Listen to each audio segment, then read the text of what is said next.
Welcome. You're listening to Ask the Doulas, a podcast where we talk to experts from all over the country about topics related to pregnancy, birth, postpartum, and early parenting. Let's chat.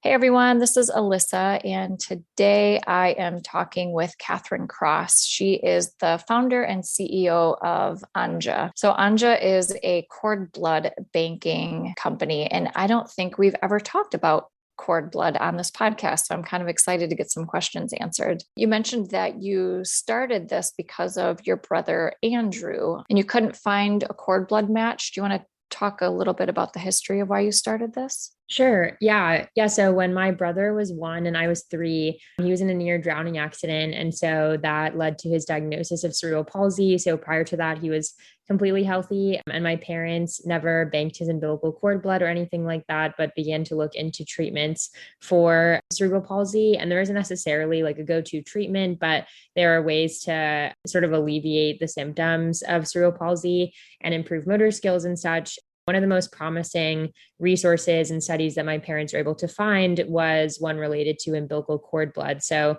there are children who have had cerebral palsy and their parents banked their umbilical cord blood and they were able to use it and saw pretty substantial improvements in their motor skills, even vision, things like that. So ever since then, I've been exposed to umbilical cord blood and just always kept up with the possibilities and continuing use cases, because as research advances, it just continues to grow every year and people find more and more effective use cases for it. And I've even been seeing it in anti-aging type related uses, or athletes being able to use stem cells from the umbilical cord blood or tissue to be able to treat injury, that kind of thing. So that's how I got started. And that's also why I'm really convicted that umbilical cord blood is the future of preventative care and should definitely be something that every parent engages in.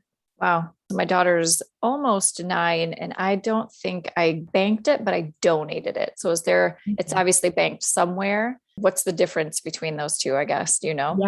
Yeah. So my company allows parents to be able to bank for their own child. So it's always the parent's property. When the child turns 18, it becomes the child's property. For that case, it's pretty much just autologous use. So people using it for themselves, and it's their property. So they could potentially give it away to someone else if they wanted to, but just kind of the ownership and reassurance and knowing that you would always have access to it. Whereas with donating, you donate it to a public bank, and people who didn't have the umbilical cord blood stored at birth, they could potentially look into a bank for donors. So that's what my parents did. They looked in banks for donors. But the thing with public banks is they tend to be partnered with pretty high income area hospitals. So as a result, the donors that they get tend to skew pretty white, and matching goes by ethnicity. So my brother and I are half Chinese and half white. So it was really difficult to find a match, and my parents couldn't find one. Right now, there's just kind of a gap in public banks where people are looking with donors and looking to donate, for especially people who have predisposition to certain illnesses, and also for people who are mixed race and such. We advise that people bank their own cord blood. Yeah, that's something that I never really knew or understood until my nephew needed blood. And I didn't realize, because he is half Mexican, half Dutch. And I didn't realize that that's a really hard combination to find it. Like, I just thought there's blood types and we share blood types. And I didn't know that it had anything to do with ethnicity until he needed blood. So really, I mean, even if a parent didn't have concerns about their own child or want to bank it, it's really beneficial. It's kind of like putting on your license that you'll be an organ donor. This is kind of like, if you're not going to do anything with the cord blood anyway, why not donate it? Because someone else might be able to use it. Right. So are there certain types of things you're finding parents do use your company to bank cord blood?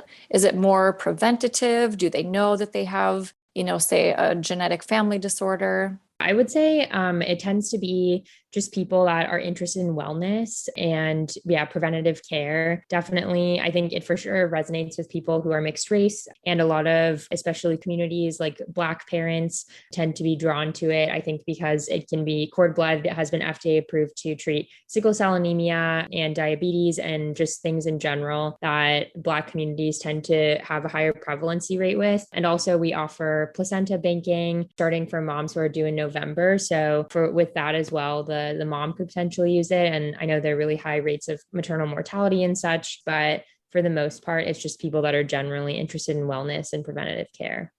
So I'm interested. I didn't know you were doing, what is placenta banking?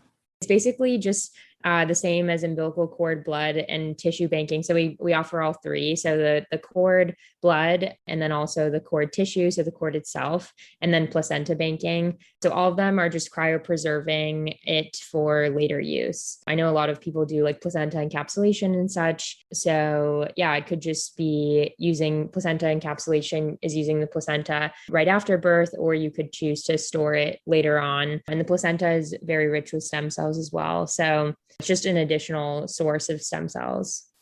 Okay. So a parent could potentially do both or all three. You said blood, Yeah. tissue, and placenta. Okay. Yeah.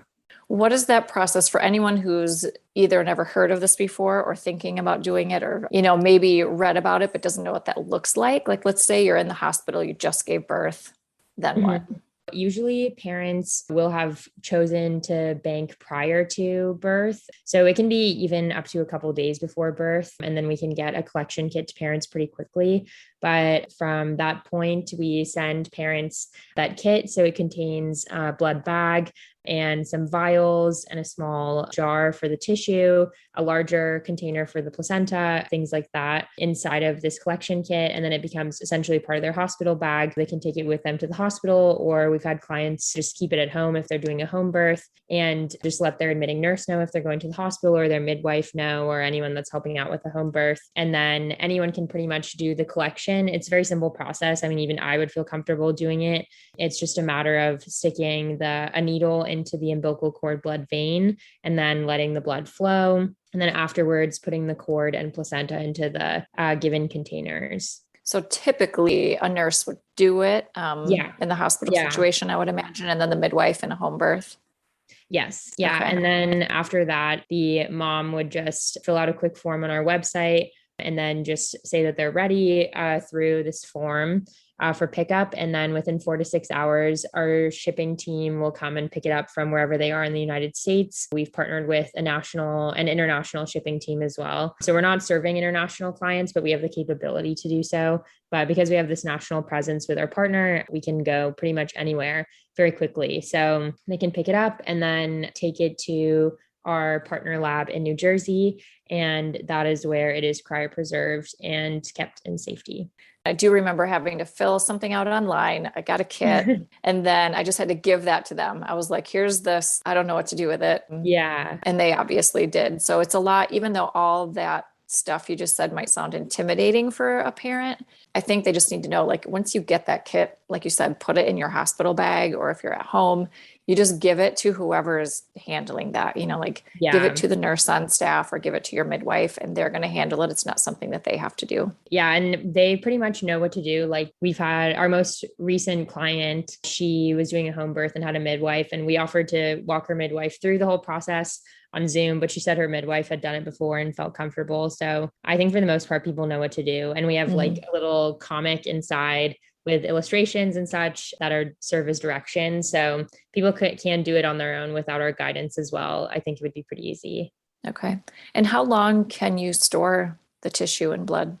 Pretty much as long as you want, like an entire lifetime even. We offer packages in 20 years, so 20 years of cryopreservation at a time. So this is because of that ownership switch to the child once the child turns 18. So at that point, the child can decide what they want to do, but they can renew it anytime with us, and then we can continue to store it. That's really cool. Hey, Alyssa here. I'm just popping in to tell you about our course called Becoming. Becoming a Mother is your guide to a confident pregnancy and birth, all in a convenient 6-week online program. From birth plans to sleep training and everything in between, you'll gain the confidence and skills you need for a smooth transition to motherhood. You'll get live coaching calls with Kristen and myself, a bunch of expert videos, including chiropractic care, pelvic floor physical therapy, mental health experts, breastfeeding, and much more. You'll also get a private Facebook community with other mothers going through this at the same time as you to offer support and encouragement when you need it most. And then, of course, you'll also have direct email access to me and Kristen, in addition to the live coaching calls. If you'd like to learn more about the course, you can email us at info@goldcoastdoulas.com or check it out at thebecomingcourse.com. We'd love to see you there.